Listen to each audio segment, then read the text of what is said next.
नमस्कार, मैं बिमलेश गुप्ता। आज उत्तर प्रदेश के जनपद पीलीभीत के थाना क्षेत्र सेरामऊ के गांव है हमीरपुर, वहां पर आया हूं और ग्राउंड रिपोर्टिंग के लिए कि यहाँ पर एक बेटे ने, देवनारायण शर्मा के बेटे ने संघ लोक सेवा आयोग की परीक्षा उत्तीर्ण की है और इस जिले का, इस गांव का, इस तहसील नाम रोशन किया है। और वो यहाँ पर देखिए कितने लोगों की भीड़ लगी हुई है। और ये छोटा सा गांव है, यहाँ गांव के परिवेश में, ग्रामीण परिवेश में पले बड़े और इसी परिवेश में उन्होंने संघ लोक सेवा आयोग यानी IAS की परीक्षा उत्तीर्ण की। ये उनका छोटा सा मध्यम वर्गीय परिवार से रहते हैं और खेत यहाँ पर भी है, शौचालय भी बना है, गलियाँ छोटी छोटी हैं। तो मेहमान दिखाई देने वाला पाता लगा हुआ है।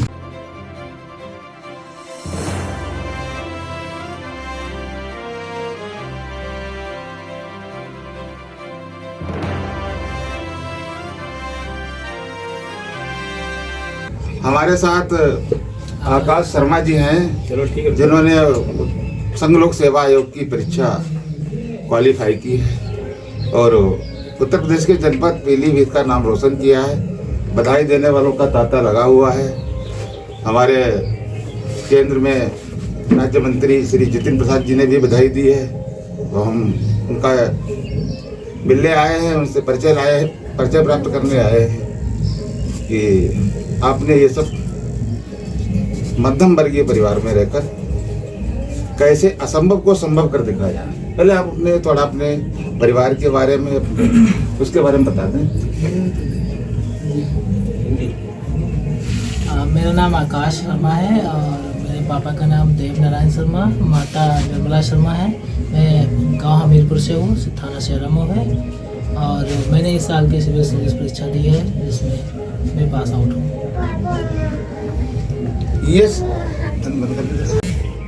अच्छा, ये सफलता आपने एक मध्यम परिवार में रहकर छोटे से गाँव कैसे? मैं इसके लिए तो जो बेसिक रेफरेंस बुक आती है वो मैंने पढ़ी थी, NCERT की बुक्स पढ़ी हुई थी और जिसका बेसिक सिलेबस होता है वो मतलब रटा होना चाहिए, तो इसी की नीड मांगता है बेसिक। अच्छा, इसकी गाइडेंस आपको कहाँ से प्राप्त? जब MSc कर रहा था तो लगा कि MSc करके क्या होगा, कुछ हो ही नहीं सकता है, तब इसमें एक स्टेप आगे बढ़ा और इसकी तैयारी शुरू करने लगा था। अच्छा, जब आप MSc कर रहे थे तभी आपने सपना सुझाव लिया था कि IAS करना है और आज आपने करके दिखा दिया। तो बड़ी लोगों को आपसे आकांक्षाएं हैं, उम्मीदें हैं, तो क्या करेंगे आगे चलकर? जो लोगों के साथ जस्टिस हो रहा है उनको जस्टिस मिलेगा। जो इंटीग्रिटी में प्रॉब्लम आ रही है इंडिया की, नेशनल सिक्योरिटी में प्रॉब्लम आ रही है, तो उसमें मैं अपना 100% दूँगा, बेस्ट पर बेस्ट दूँगा और जितना भी होगा मेरे से मैं लोगों का मतलब भलाई करने की कोशिश करूँगा। जितना हो सकेगा लोगों की भलाई में अपना समय ज़्यादा देंगे। अच्छा, माता पिता आपकी क्या करते हैं? मेरे पापा किसान हैं, किसान करते हैं, मतलब किसानी करती है। मेरी मम्मी हाउस वाइफ है। अच्छा, दोनों लोग शिक्षित हैं? हाँ, मेरे पापा 12 पास है और 1992 के पास है और मेरी मम्मी हाउस वाइफ है। वो फिर भाई बहन?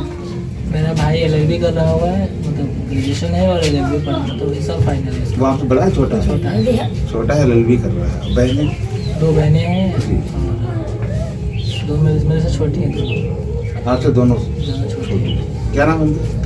राधा एंड ज्योति। राधा ज्योति। वो क्या कर रही है? वो पढ़ रही है अपना, एक शादी मतलब है बड़ी, मतलब तो सेकंड सिस्टर है ना, उसकी 25 अप्रैल को शादी। अच्छा, 25 यानी कल? तो बधाई देने वालों को तांता लगा होगा, लोग आ रहे हैं। हाँ, बहुत भीड़ लगी हुई थी कल तो। कल तो गांव में 11 बजे एंट्री हुई थी और घर पे पहुंचा 3:30-4 बजे के पास। अच्छा, गांव में 11 बजे आप आ गए थे? हाँ। लेकिन 200 मीटर 300 मीटर की दूरी में 4 घंटे लग गए। 4 घंटे। काफी खुशी है लोगों को? हाँ, बहुत खुशी है, मुझे भी बहुत खुशी है। आपको भी खुशी, गाँव वालों को भी? बड़ी उम्मीदें हैं गाँव वालों को? इस बात की खुशी है कि पढ़ना नहीं पड़ेगा मेरा। आपको तो इस बात की खुशी है, लेकिन लोग प्रेरणा भी आपसे लेंगे। इंस्पिरेशन तो हूँ। इसका अन्य युवाओं पर भी असर पड़ेगा। बिल्कुल पड़ेगा, पॉजिटिव थॉट पड़ेगा। लोगों का एक लोकल कैंडिडेट चाहिए तो वो मैं बनने जा रहा हूँ। बनने जा रहे हैं, आप उसे गाइडेंस भी दे सकते हैं। और क्या सपने सोचे हैं आपने? मैंने तो बस ये सोचा है कि सोसाइटी की हेल्प करेंगे अच्छी तरीके से। जो लोग प्रॉब्लम में रहते हैं तो उनको वो प्रॉब्लम नहीं होनी चाहिए जो चैलेंजेस फेस करते हैं हमारी डेली लाइफ में। यही सोचा है मैंने। अच्छा, इसका श्रेय आप किसे देते हैं? इसका श्रेय मेरे मम्मी पापा हैं, मेरे फ्रेंड्स हैं, और जो बरेली के जो लोग हैं उन्होंने हेल्प करी है बहुत ज़्यादा। अच्छा, बरेली के लोगों ने? कौन है वो? मैं बरेली में रहता था तो हमारी जो मतलब मकान मालिकिन है वो हैं, और एक अभिषेक भैया हैं, और एक अमृतशंकर, मैंने बहुत हेल्प करी है। क्योंकि IAS की कोचिंगें बड़ी महंगी हैं और ये सब अच्छे धनाढ़ वर्ग के बच्चे नहीं निकल पाते हैं। एक छोटे से परिवार से आपने सफलता अर्जित की है, काफ़ी बड़ी उपलब्धि है। उसका श्रेय मकान मालिक, उन्होंने प्रेरणा दिया। उन्होंने भी प्रेरणा दी है, और जो भैया हैं अक्षय भैया, उन्होंने भी बताया था, बहुत हेल्प करी उन्होंने भी। कि आपको करना ही है, आपको करना ही है कि कुछ नहीं करना, सिर्फ पढ़ाई करनी है। अच्छा, ये परीक्षा आपने पहली बार दी है? ये मेरा दूसरा अटेम्प्ट था। दूसरा? हाँ, पहली बार रह गया था? पहले नहीं हुआ था, पहले नहीं हुआ था। तैयारी अच्छी थी। क्या कारण रहे थे? रिसोर्सेज कम थे, सिलेबस कम था, वो हैबिट नहीं पड़ी हुई थी जो उसमें है, यही सब कमियाँ थी। जब पहले का अनुभव अभी के अनुभव से बहुत कम था। पहले कम था, वो अनुभव अब इस बार काम आया। और अपने जीवन की कोई विशेष उपलब्धि या कोई यादगार पल रहे हों? मैंने बीएड करा हुआ है उत्कर्ष कॉलेज बरेली से, तो ये मतलब ये जो उत्कर्ष है लाइफ चेंजिंग स्कूल था, मेरा कॉलेज था। तो यहाँ पे बहुत कुछ सीखा है मैंने आके। MSc में भी बहुत कुछ सीखा है, क्योंकि MSc ऐसा प्लेटफॉर्म था जहाँ पे सोचा था प्रोफेसर बनेंगे। फिर जैसे MSc में एडमिशन लिया तो बिल्कुल मतलब माइंड चेंज हो गया कि प्रोफेसर नहीं बनना है, कुछ भी बनना है, टीचर नहीं बनना है। आपको शिक्षक बनना था लेकिन बन गए IAS।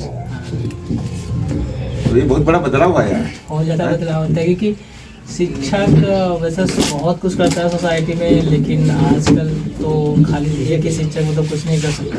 इसलिए दोनों चीज़ें होना जरूरी है, एजुकेशन भी होना चाहिए। शिक्षा के साथ साथ डंडा भी जरूरी है। हाँ हाँ, भाई प्रशासन के मतलब यही तो हुआ कि हमारी पकड़ भी रहे। शिक्षक तो शिक्षा दे सकता है, समाज में उसके कुछ लोग दो पहलू, कुछ लोग मानने वाले हैं, नहीं मानने कुछ नहीं मानने वाले हैं। दोनों लेकिन प्रशासन एक ऐसी चीज़ है, उसे मानना ही मानना ही पड़ेगा, चाहे आप कानून से माने या मानवता से माने। तो आपकी मोड़ था शिक्षक की तरफ, लेकिन एक ईश्वर की कृपा ही रही कि उधर से इधर मुड़ गए।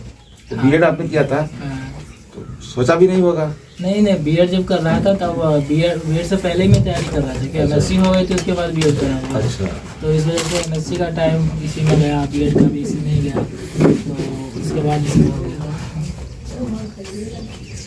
बीएड MSc करने के बाद आप? हाँ, ये कॉलेज के साथ साथ में टाइम मैनेजमेंट किया था, क्योंकि बीएड में कुछ लिमिटेड क्लासेस होती हैं जिनको आप अवॉइड करके अपना सेट प्रिपरेशन भी कर सकते हो, क्योंकि कॉलेज 6 घंटे का 5 घंटे का होता है।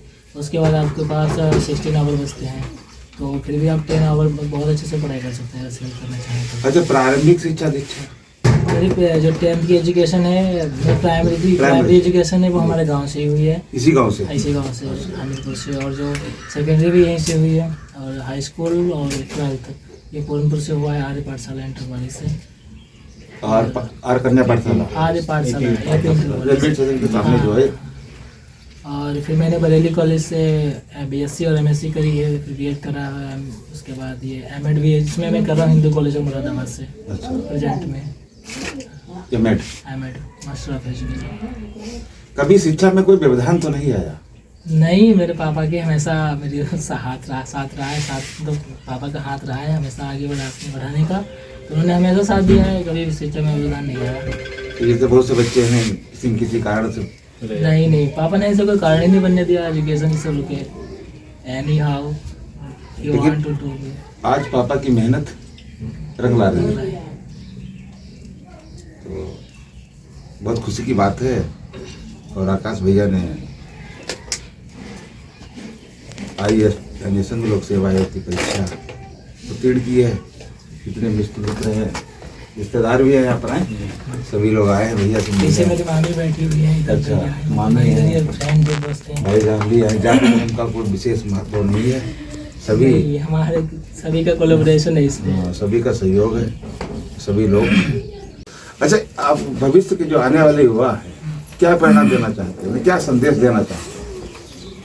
ये मेरा ये संदेश रहेगा कि वो जो अपना टाइम को वेस्टेज मत करें। Time is a money and you should never waste your time because nothing is precious than time. Time सबसे ज़्यादा कीमती है। समय का सदुपयोग करें, हाँ, समय का सदुपयोग। समय व्यर्थ न गवाएं। हाँ, और वो जो कोई बच्चा या जो कोई आने वाला जैसे जो है वो आपके प्रतिदिन चलना चाहता है तो क्या करना चाहिए? ये है कि पेशेंस रखे थोड़ा और हार्ड वर्क करे, बिलीव रखे अपने में। ये चीज़ें होना ज़रूरी है क्योंकि हार्ड वर्क कर रहे हो, पेशेंस नहीं है तो ज़रूरी नहीं कि एक ही बार में हो जाए, आपका हो जाता है। बस पेशेंस रखना ज़रूरी है और हार्ड वर्क भी ज़रूरी है, दोनों ज़रूरी है। वो भी प्रोग्रेसिव मोड में होना चाहिए। उसका प्रोग्रेसिव मोड में होना जरूरी है। प्रोग्रेसिव मोड होना बहुत ज़रूरी है क्योंकि अगर स्टेगनेंट हो जाएगा, रिग्रेशन में हो जाए तो पहुँचोगे ही नहीं वहाँ तक। अच्छा, आपने जब आप जैसे इसकी तैयारी कर रहे हैं तो कितने घंटे पढ़ाई करते हैं? घंटे मैटर नहीं करता है, मैटर ये करता है आप टाइम कितना कम वेस्ट करते हैं। टाइम कम वेस्ट करते हैं जिस दिन आपका टाइम वेस्ट होना कम हो जाए और अच्छी चीज़ों में यूज होना शुरू हो जाए तो उस दिन से आपको मतलब सफलता के रास्ते पे पहुँच जाते हैं। अच्छा, इसके लिए पढ़ाई के घंटे माने नहीं रखते? हाँ ना, पढ़ाई के आप उसे कितने गहराई से पढ़ते हैं? सिलेबस कितना पढ़ते हैं, आपको कितना पढ़ा है वो कितना कंटेंट कर पा रहे हैं माइंड में, कितना रख पा रहे हैं लंबे दिनों तक, और मल्टीपल टाइम्स में रिवीजन कितना कर पा रहे हैं, ये जरूरी है। आप उसको अपने मन में कितना पढ़ते हैं? कितना पढ़ते हैं, खाली recall कितना करते घंटों का हैं। महत्व नहीं है। नहीं, घंटे मैटर नहीं करते। एक बुक कोई इंसान एक दिन में पढ़ता है, एक वही बुक एक महीने में पढ़ता है, तो इंटेंसिटी एक महीने की एक वाले की जाती है, घंटे वाले की, तो इससे इसका भी मतलब इम्पैक्ट पड़ता है लाइफ में। इसका असर पड़ता है जीवन में कि हमने पढ़ाई जो की है उस पर ध्यान कितना दिया। ध्यान हमारा माइंड ही ऐसा होता है कि 10 मिनट से ज़्यादा हम एक जगह पे दिमाग रख ही नहीं सकते, वो चलता ही रहता है। तो कोशिश ये करें दिमाग जो काम करे उसी पे लगा, इधर उधर ना जाए। कभी क्या होता है किताब पढ़ रहे होते हैं, नजरें इधर होती है, पढ़ भी वही रहे होते, दिमाग कहीं और चल रहा होता है। तो मतलब ये है कि जब आप पढ़ो तो दिमाग वही होना चाहिए, तभी वो आप बहुत अच्छे से दोबारा आपको पढ़ने की जरूरत नहीं पड़ेगी। और ज़्यादा यही होता है लंबे समय जो ज़्यादा टाइम तक पढ़ते हैं तो उनका ये होता है दिमाग यहाँ होता ही नहीं है और किताबें नजर नहीं होता है, खाली किताबें लिए बैठे हैं। हाँ, और मेरे साथ भी हुआ है ऐसा। नहीं, मेरे साथ मैंने इसको बहुत कंट्रोल करा तो ये थोड़ा कम हुआ है। फिर उधर घंटे छोड़ दिए, घंटे छोड़ दिया और इधर इसमें, ध्यान केंद्रित किया है। ये भी कि आपकी सोसाइटी जो जिस एरिया में हो वो आपको डिस्टर्ब ना करे, थोड़ा सपोर्टिव हो तो और अच्छा रहेगा। आपका आने वाले युवाओं के लिए यही सब वो है घट्टो कि जो पढ़ाई करें मन से करें, मन से टाइम वेस्ट ना करें, समय वेस्ट ना करें और घंटों पर ध्यान न दें। घंटों पर ध्यान दें। और कुछ संदेश देना चाहते हैं?